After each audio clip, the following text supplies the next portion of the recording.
안녕하십니까. 다물 이병두 TV입니다. 10월 19일 수요일 월시리즈장이 열리기 전에 개장 전에 꼭 5가지를 알아야 되는 부분을 여러분들에게 소개해 올리겠습니다. 하루를 시작할 때 지표를 가지고 시작을 한다면 상당히 도움이 될 것입니다. 우리의 재산을 지키고 우리의 재산을 불리고 자본주의 사회에서 월가를 안다는 것은 바로 세계를 안다는 뜻입니다. 미국의 월가를 제대로 알으면 세계를 정확하게 알 수가 있습니다. 투자를 하든 안 하든 월가를 안다는 것은 자본주의 본산인 이 미국에서, 전 세계의 중심에 있는 미국에서 꼭 알아야 될 필수 공부 과정입니다. 여러분, 오늘 하루도 우리에게 가볍게 다가오는 것 같지만은 하루를 시작하는, 오늘 아침에 알아야 할, 장이 열리기 전, 개장 전에 알아야 될 5가지를 여러분들에게 말씀을 드리겠습니다. 수요일 주식시장이 열리기 전에 알아야 할 5가지. 첫 번째 주제는 이것이 성립하는지 보자. 소위 말해서 수익 실적 어닝 시즌을 맞이해서 어닝 실적 보고를 보자는 이야기입니다. 두 번째로는 어제 발표된 넷플릭스는 앞으로 영업 전략을 근본적으로 바꾸고 있습니다. 넷플릭스의 상황을 바꾸고 있습니다. 세 번째 주제는 시계를, 부동산 시장에서는 시계를 거꾸로 1990년대로 되돌아가는 시계입니다. 시계를 되돌리는 부동산 업계라고 생각하시면 됩니다. 네 번째로는 코비드19에 의해서 침체되었던 세계 여행의 꿈, 장기 여행의 꿈이 다시 활활 되살아나고 있습니다. 소위 보상 소비라고 얘기할 수 있겠죠. 다시 높이 날아라 라고 하는 주제입니다. 5번째로는 우리가 치약으로 잘 알려져 있는, 세제와 치약으로 잘 알려져 있는 프락트 갬블을 빌어서 프락트 갬블의 애환 경고 이야기입니다. 강달러가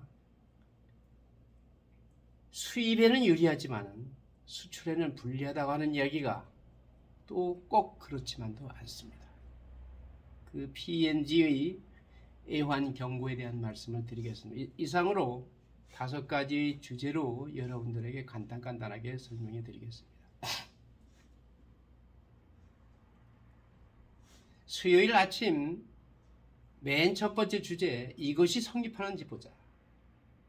수요일 아침 선물이 그다지 밝지 않아 보이긴 했지만 수요일 주가는 다시 급등하여 한 주의 강력한 출발을 공고히 했습니다.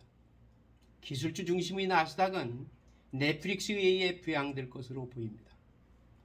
강력한 수익 보고서와 전반적으로 어닝 시즌 초반임에도 불구하고 연준 주도의 경기 침체에 대한 두려움이 여전함에도 불구하고 기업들의 보고서는 지금까지 꽤 견조했습니다.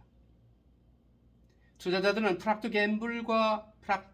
앤 갬블과 함께 수요일에 더 많은 수입을 얻을 것입니다.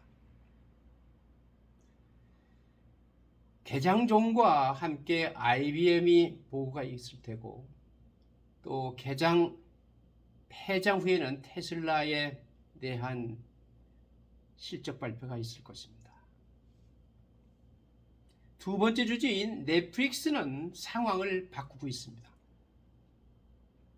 넷플릭스는 화요일 강력한 수익 보고서를 발표하여 매출과 이익에 대한 기대치를 쉽게 상회했습니다. 그러나 가장 강력한 지표는 3분기에 추가된 가입자 수였습니다. 넷플릭스가 분기 연속 가입자를 이룬 후 상황을 역전시키고 보이면서 시간의 거래에서 주가가 급등했습니다. 어제를 이야기하는 겁니다. 하지만 반전이 있었습니다. 넷플릭스는 더 이상 가입자 추가에 대한 분기별 예측을 제공하지 않을 것이라고 말했습니다. 쉽게 얘기하면 가입자 추가에 의해서 매달리는 그런 영업을 하지 않겠다는 이야기입니다. 쉽게 얘기하면 팔러시가 바뀐 겁니다. 영업 팔러시가 바뀐 겁니다. 넷플릭스는 더 이상 가입자 추가에 대한 분기별 예측을 제공하지 않을 것이라고 말합니다. 대신 회사가 새로운 광고 지원 계층을 판매하는 방향으로 나아가고 경쟁업체가 증가함에 따라 넷플릭스는 수익과 수익에 더 중점을 두고자 합니다. 쉽게 얘기하면 수익 중심의 영업을 하겠다는 겁니다. 앞으로는 광고 사업에 넷플릭스가 광고주 중심으로 영업을 하겠다는 이야기입니다. 소위 말해서 구독자 숫자에 의해서 그동안 수입원이었다고 한다면 넷플릭스의 수입원이었다. 이제는 광고주 위주로 가겠다는 이야기입니다. 대단한 그 영업 전략의 바꿉니다. 쉽게 얘기하면 넷플릭스의 스펜서 왕 임원은 초창기에는 가입자에 집중하는 것이 도움이 되었지만 지금은 전 세계적으로 다양한 가격대와 다양한 파트너십을 보유하고 있기 때문에 특정 가입자의 경제적 영향이 상당히 다를 수 있습니다. 라고 말하고 있습니다. 이야기는 넷플릭스가 세계화를 도모했다는 겁니다. 그리고 세계화의 기반을 조성했다는 겁니다. 단지 구독자 수에 의한 넷플릭스가 아니라 넷플릭스가 한 단계 업그레이드 돼서 구독자, 가입자는 현재 있는 파트너들이 할 일이고 자기들은 오직 좋은 드라마, 영화를 만드는데 몰입하겠다는 이야기입니다. 잘 만든 전략이라 생각이 됩니다. 세 번째로는 시간 되돌리기, 시계를 되돌리기에 대한 이야기를 말씀드려 보겠습니다.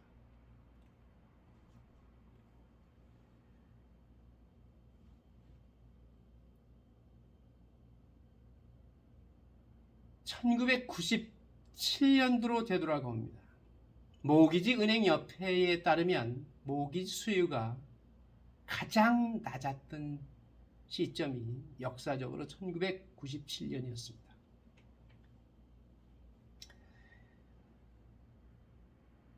사인펠드는 최고의 TV쇼였으며 조엘은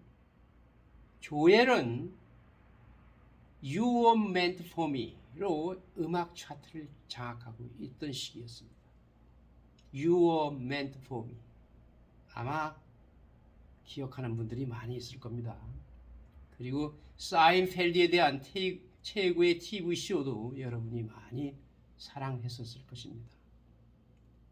또한 그 해에 모기지 이자율은 지속적으로 7%를 넘었습니다. 이번에는 어떤 조직이 추적하는지에 따라 비율이 현재 7% 근처 또는 그 이상을 맴돌고 있습니다. 모기지 이자율을 얘기하는 겁니다. 올해 주택가격이 급등하기 시작하기 전부터 주택시장의 경제성은 우려사항이었지만 수요가 매우 강력했기 때문에 건축업자와 판매자는 여전히 강세를 유지했습니다.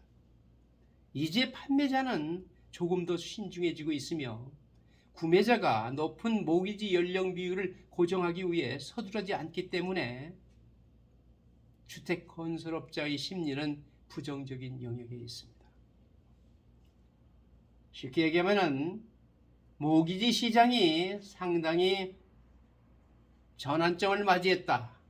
상당히 어려운 시점에 있다라는 얘기를 모기지 은행협회의 모기지 수요가 가장 낮았던 1997년도 예를 드는 겁니다. 그러면서 당시 사인펠드, You Were Meant For Me, TV쇼와 음악 차트를 빌어서 이야기하는 겁니다. 네 번째로는 항공 여행 산업에 대한 이야기입니다. 다시 높이 날아라. 유나이티드 항공사는 2년간의 코비드 제한을 해제하고 사람들이 2년간의 코비드 제한을 해제하고 휴가를 떠나면서 4분기 항공여행에 대해 낙관적이라 말했습니다. 40년 최고치의 인플레이션과 경기 침체에 대한 월스트리트 경고에도 불구하고 항공사의 화요일 실적 발표에서 연말까지 강력한 코로나19 회복세가 거시경제 환경의 침체 압력을 계속 극복할 것으로 기대한다고 밝혔습니다. 유나이티드의 전망은 경쟁사인 델타 에어라인의 유사한 장밋빛 보고서를 따릅니다.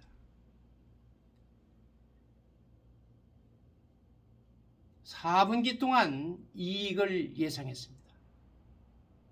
아메리칸 에어라인 역시 목요일 개장 전에 수익 보고가 있을 예정입니다. 항공산업이 요새 진짜 대목을 만났습니다. 다섯 번째로는 P&G의 애완 경고 내용입니다. 프록터 앤 갬블, 타이드 세제와 크레스트 치약을 생산하는 것으로 유명한 소비재 대기업은 애환이 회계 연도의 실적에 영향을 줄 것으로 예상한다고 말했습니다. 강달러가 되면은 수출 업체는 불리하고 수입 업체는 혜택을 볼 것이라고 하는 것이 일반적인 이론입니다. 그러나 프록터 앤 갬블의 경우에는 그 반대가 되었습니다. 미 달러의 킹달러는 연방준비제도가 급등하는 인플레이션에 맞서기 위해 금리를 인상함에 따라 최근 몇 달간 다른 국가의 통화에 대해 상당히 강세를 보였습니다. 그런데 회사의 수입과 수익은 가장 최근 분기에 예상을 뛰어넘었습니다. 가격 인상이 판매량 감소를 상쇄했기 때문입니다. 여러분, 지금은 기존의 경제 이론이 제대로 맞아떨어가는 게 아닙니다.